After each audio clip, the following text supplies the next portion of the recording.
Well, he wanted a family right off, didn't he? Just tell me when you're ready.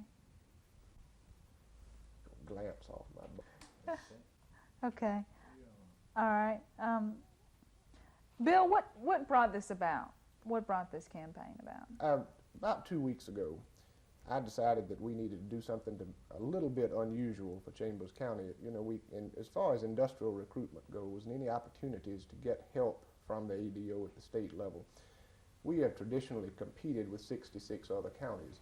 And I just decided that the best method to really get the governor's attention and make him understand a few things about Chambers County is to just involve the people of the county directly in that. We had set an original goal of 5,000 personal letters that I had asked people here in the county by way of the local news media to send to Governor Wallace in care of my office here in Lafayette.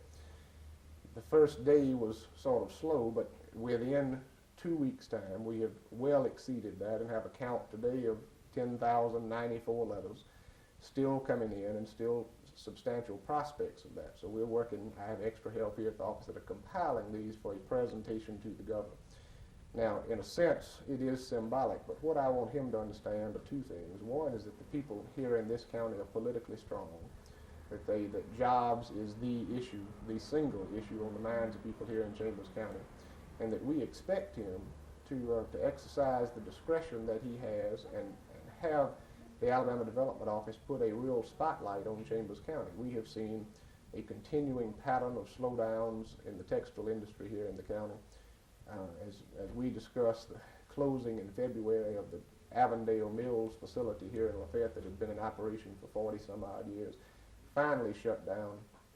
And there's just been an impact on people here that has been far-reaching.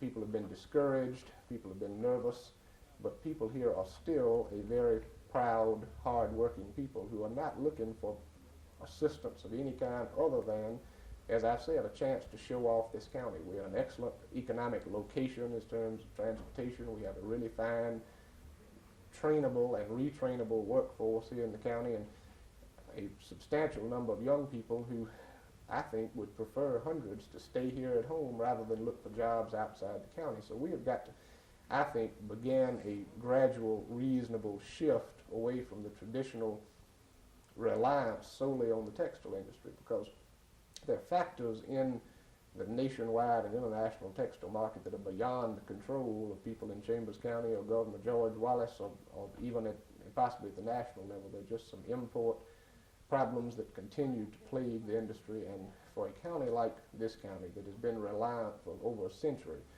on textiles, it's just the time has come and gone for us to shift into other areas. And I think the governor can assist us in doing that by giving us a chance to show off some of these plant sites that we have prepared here in the county, some of the facilities that have closed that can be readapted into other types of facilities.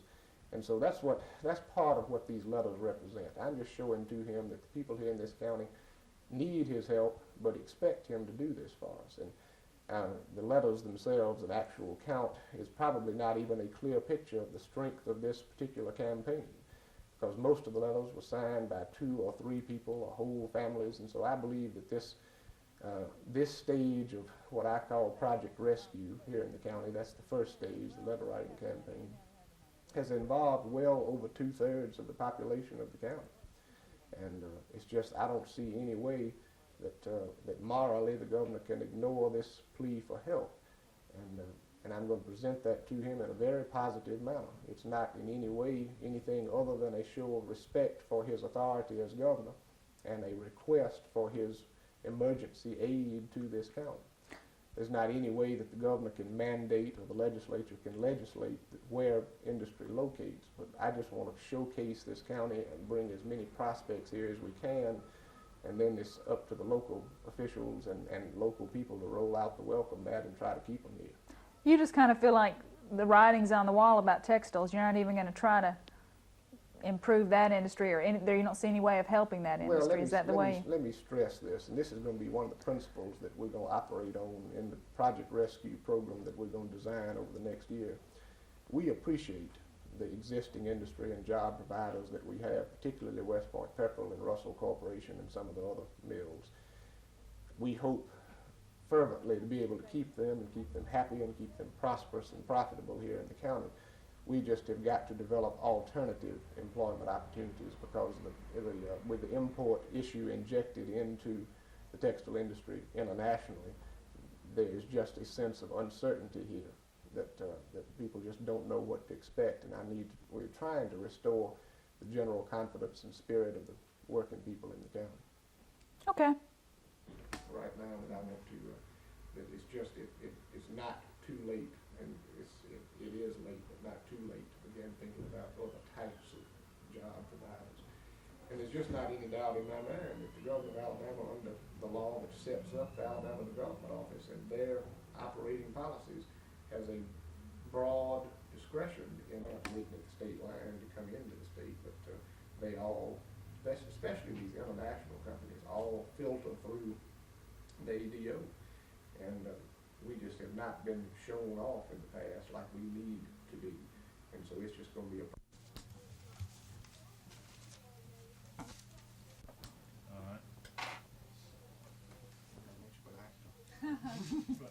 Do you want him closing? I'll just talk through it then. Go ahead and just hand her one or two and y'all can.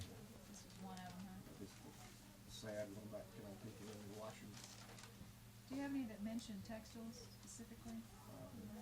Reach out, pick up a couple of them, Lisa, just anything random. This is an 80-year-old woman that worked all her life in a textile mill and understands how this is. Can I have you, stand back up and then come back down and reach up. There you go. We'll get these examples, and Liz Wallace is here, 28th Street in Valley, Alabama. Okay. But we've got, we've had these simple types, and then we have some really sophisticated letters from some of the teachers and business leaders that have taken a good bit of time in preparing them. Some of Listen, I how tell you, they'll if we treat get 'em. two letters on something and it causes all sorts of uproar in our place, so Well, we're imagine going if you to, get 10,000. after he gets through with them, after they process the mailing list that I promised them they could have. Signature. I've got 3 girls from the vocational school here that are coming in the afternoon to do that too. Okay. Then you just take it out and open it, and I'm gonna pull back and have both of you in there. Once you're looking over it or something, okay? You can go ahead and read it. This is a mighty short one. Governor Wallace, we desperately need your help for industry in Chambers County. Some of the best ones are the shortest ones, as I say, some have been run on pages and pages. See if we got one over here. This is one to express to him how much they appreciated what he could do, but then to make it plain to him what they expected. Yeah. Guess the smaller ones are more than handwritten Yeah, ones. they tend to be.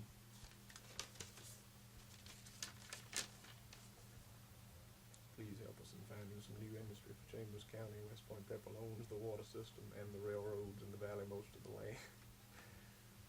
We need industry that is independent of You know, just serious kind of look at each other here.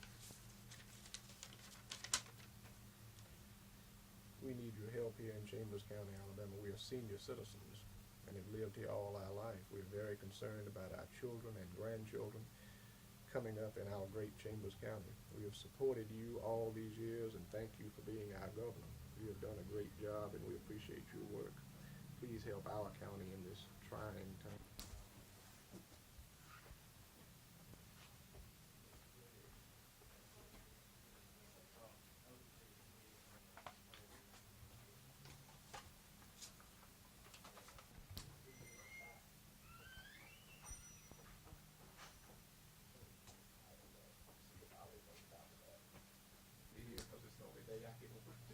Okay. Friday, some Wednesday afternoons, all left for legislative.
Take one.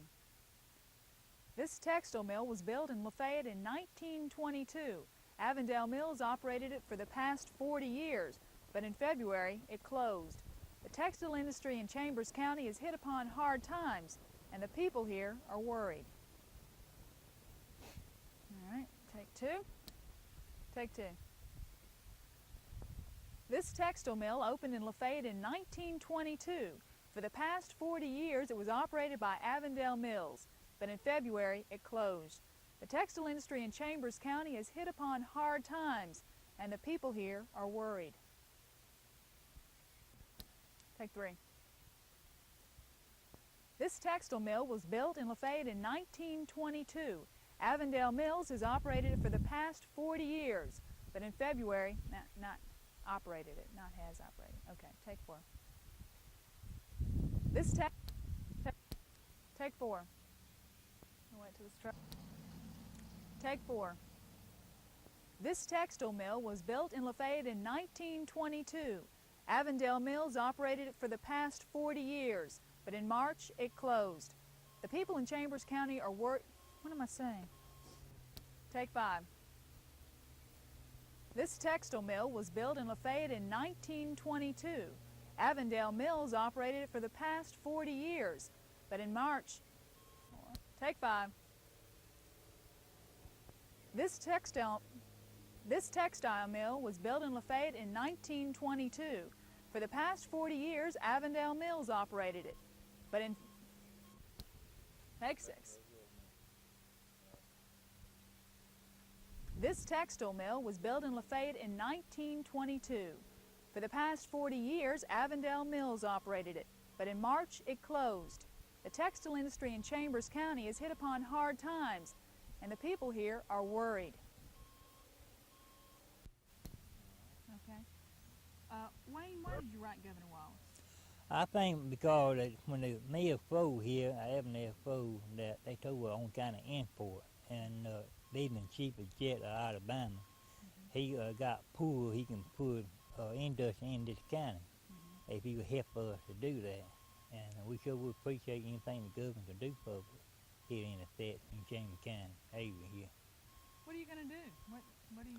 I had no idea right now what I was going to do. At the present time, I own a poor, and all I had done all my life working a cotton mill, so I don't know what I was going to do right now.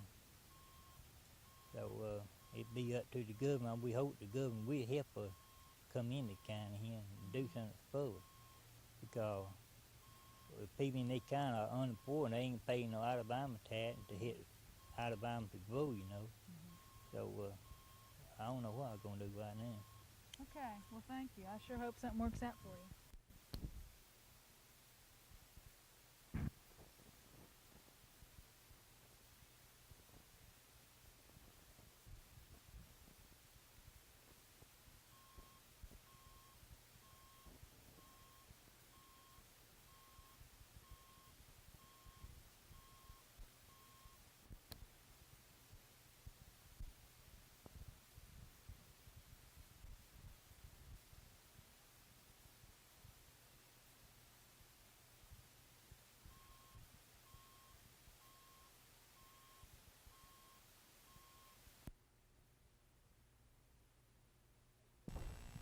At Danley Elementary School, 8 of the relocatable classrooms are being replaced by permanent ones. But Superintendent Adair says it would cost $16.5 million to replace all of the school system's trailers, and he doesn't, well, take three. He doesn't know where that money would come from. All right, take three. At Danley Elementary School, 8 of the, all right, take four. What? Looking that way? All right, just this way? All right. At Danley Elementary School, 8 of the, all right, take one. At Danley Elementary School, 8 of the, all right, At Danley Elementary School, 8 of the relocatable classrooms are being replaced by permanent ones. But Superintendent Adair says it would cost $16.5 million to replace all of the school system's trailers, and he doesn't know where that money would come from. Lisa Walsh, WSFA TV News.